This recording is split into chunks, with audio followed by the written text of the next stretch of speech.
please, I would like to know if using radiation-free earplugs for 2 hours, about 2 hours a day, is it safe, both at home and in a car? Radiation-free, so what are these? These are earplugs for the ears, free radiation earplugs. Okay, I'm not familiar with those, but are they air, basically, are they air driven or? Yeah, absolutely, yeah. Yeah, well, that should be good, yeah. Thank you.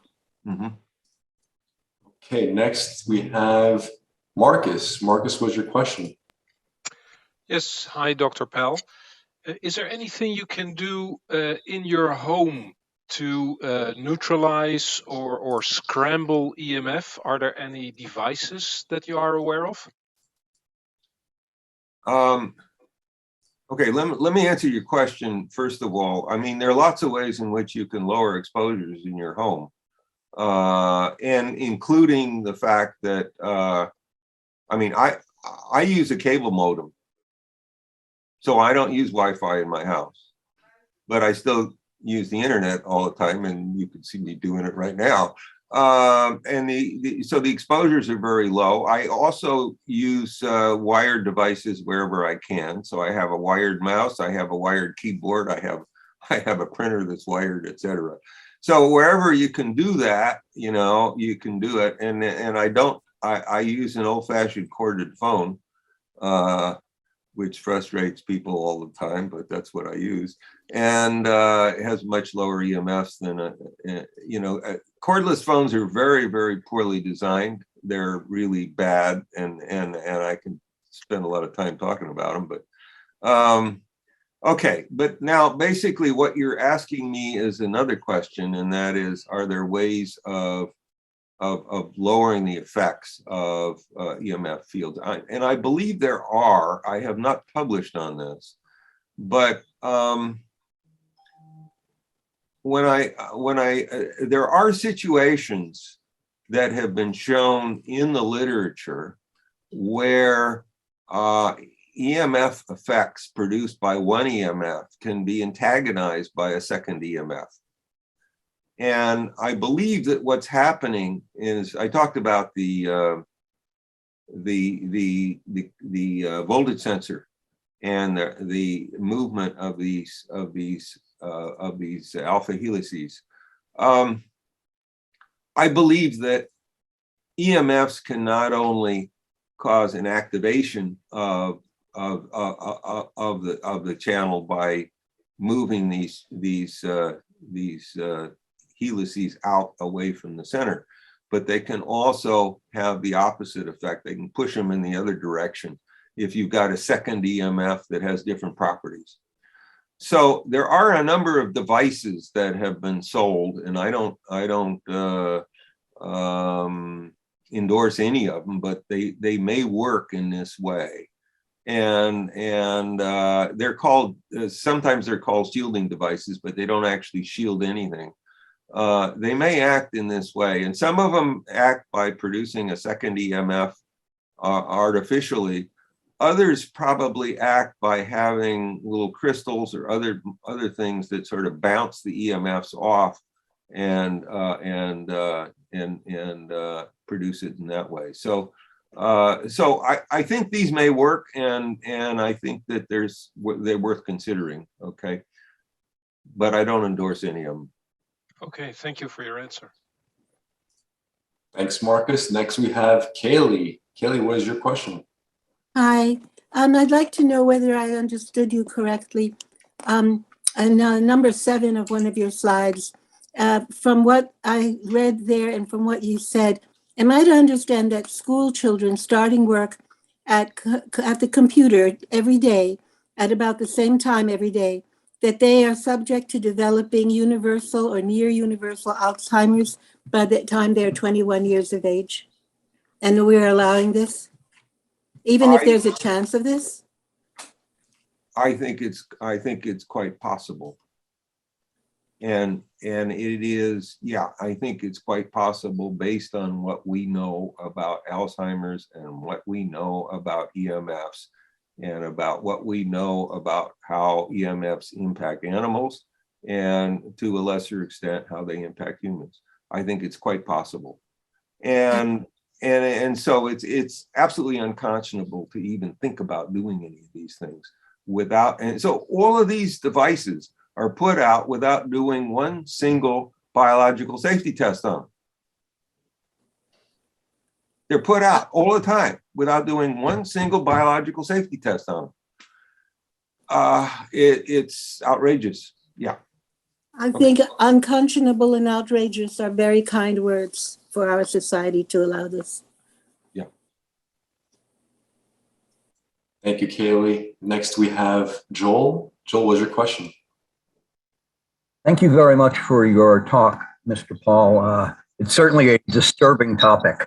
I have two questions that are very integrated. The first is, what science is there and research has been done regarding distance from the source of EMF? So, for example, in my home, I can measure just in the quality of my internet signal as I get farther and farther from the router, the Wi-Fi router, the signal weakens. I mean, obviously, at some point it would disappear or not be measurable.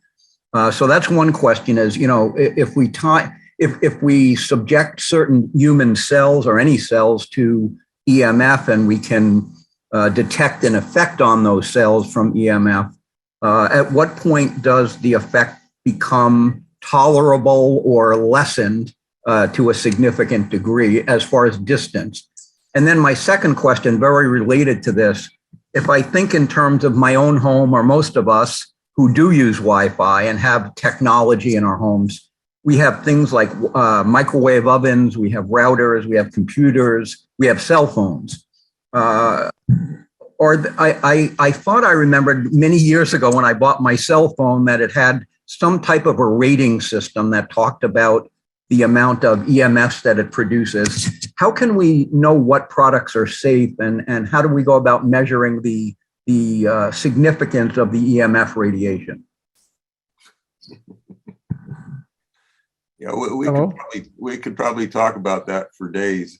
Let me tell you some of the complications here. Okay, there are many different studies that have shown that you take a particular EMF and you look at how biological effects vary with the intensity of the exposure.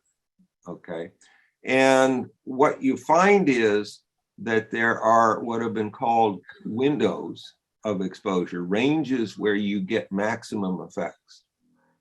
But when you go lower or higher, they drop way down. So the dose response curves are extremely complex. And what it means is it's almost impossible to predict what's going to happen. You have to measure it. And so let me just there was a study that was done by I'm sorry, I'm spacing out on the name of the by a group in Germany, where it was the senior author was Schwartz, and so it was a Schwartz et al. Article. It was published in 2008, I believe. And what they showed was that radiation is very similar to what you get from a 3G cell phone. At great long distances away from it, produced huge effects. And when the industry saw this, they said, oh, they went through the roof, and they tried to say, oh, this couldn't possibly be right, et cetera, et cetera, et cetera, for various reasons. But it could be right, and I think it was right. And so you can get very strong effects from very low levels of particular EMFs, and it's a function of what kind of pulsation you've got and various other things. So So it's very difficult to make predictions. Now, obviously, the intensity goes off. It's the inverse square law. The further away you are, the lower it gets. That doesn't mean that the effects go down, to zero until it's extremely low. So, so these are extraordinarily complex things. They really are, and it makes it, and so it makes our ability to predict very difficult. The second thing that also makes our abilities to predict very difficult, or a second thing, is that is the thing I mentioned before, and that is that other EMFs can come in instead of adding to it. They can actually disrupt the production. So so we have just huge numbers of things, and so I don't, yeah, it's in general lower is better, but but there are lots of exceptions to that. I guess that's about all I can tell you. We're in a crazy situation, really insane. Thank you, Doctor. Okay, next one up is Wendy. Wendy, I'm going to unmute you if you could please ask your question. Okay, thank you. I'm going to ask a common sense question. Maybe I know the answer, but I wanted your professional opinion. I was in Europe and I happened to come upon some superb medicinal mushrooms, reishi mushrooms. And when I brought it back to the States, I says, oh my goodness, as I went through the check, to board the plane, they put it through the radiation, the box.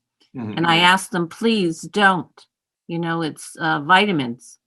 Mm-hmm. And they refused. And Mm-hmm. I didn't really know about the Faraday bags. And also the second part of the question is, I know that, which is good, I'm happy for that, for safety reasons, all our bags that board an airplane are great, I think. So is it kind of foolish? So anyway, I ate my medicinal reishi mushrooms capsules because they were very expensive.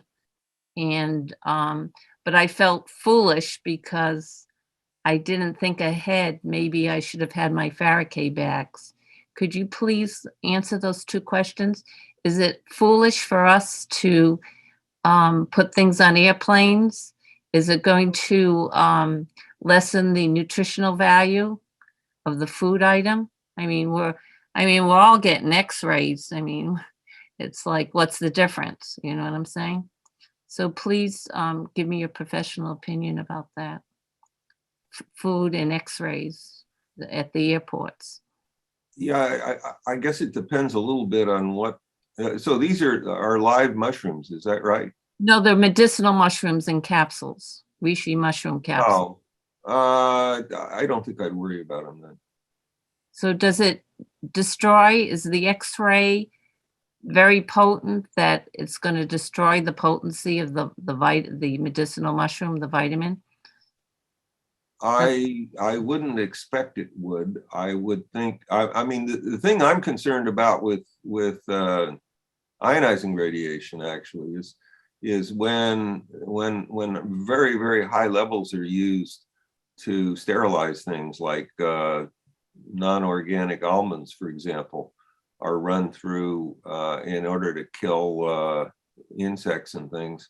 They use ionizing radiation for that now, and those things are much, much higher intensity, so I'd be worried about that. I don't think I'd be worried about what you're talking about, where you're not talking about living organisms, you're just talking about chemicals.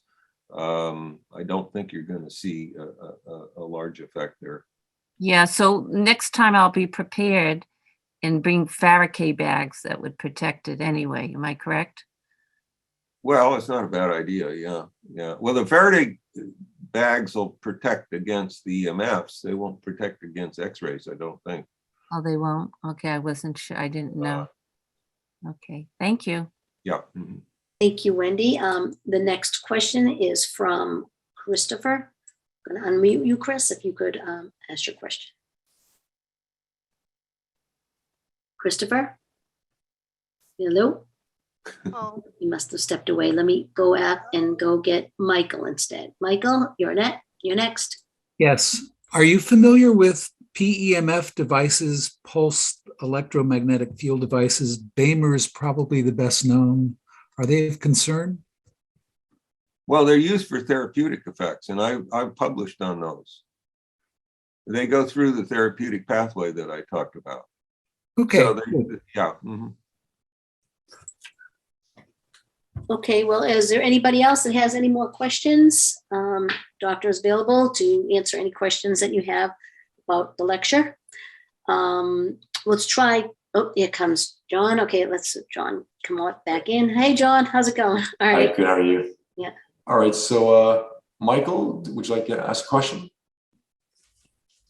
Michael, are you there? Oh, I just did. Okay. No, Yeah. yeah, Christopher, Oh, he's the one that thank you. wasn't, Okay, sorry about that. All right, Chris, do you have a question?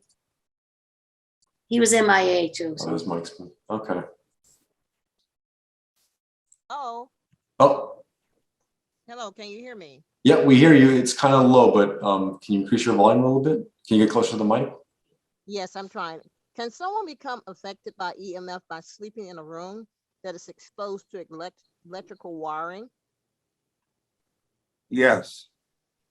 One of the problems that we have, and this is a very, very common problem, is that in our electrical wiring, we have a lot of high frequency transients. And so the electricity, instead of having a nice smooth sine wave like it's supposed to have, it has all kinds of jagged things in it. And so that's been called dirty electricity. And when you have that, and we all have that now, when you have that, then the electric lines become antennae and they irradiate. And I think, you know, if you ever drive around in a car and you got an AM radio and you drive near a high voltage power line, what happens?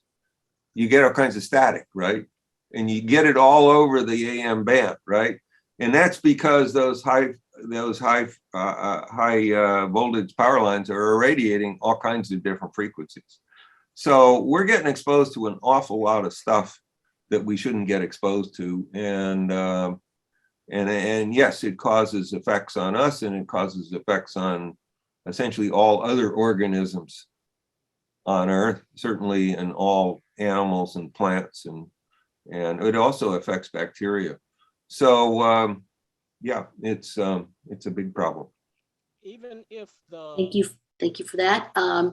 Okay, so the next question is from Joel. I'm going to unmute you if you could ask your question.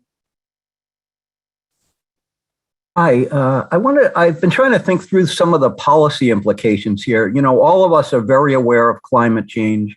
We're all concerned about fossil fuel burning and greenhouse gases and so on. And so there's a real push on nationally, I think, and internationally to look toward more of electricity. For example, in my home, I switched from an oil burner to air-to-air heat pumps. These are becoming very popular. And we're also seeing a lot of solar, with people talking about battery storage and massive battery storage, you know, as a future technology. What should we be thinking about here?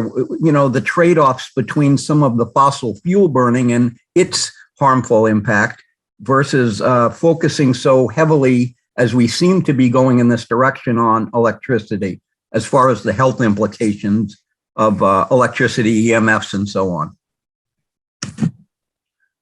That's a very complicated question, and I'm going to bring in something that I haven't talked about here at all, and that makes it still more complicated. I believe that a lot of the effects that have caused the fires, particularly the fires in California, but also others, to be so severe in areas where we live actually have to do with the impacts of EMFs on plants, and particularly on very low growing plants near the ground, that they become very flammable and they also become explosively flammable. That is, they develop compounds that are literally explosive as a consequence of EMF exposures. So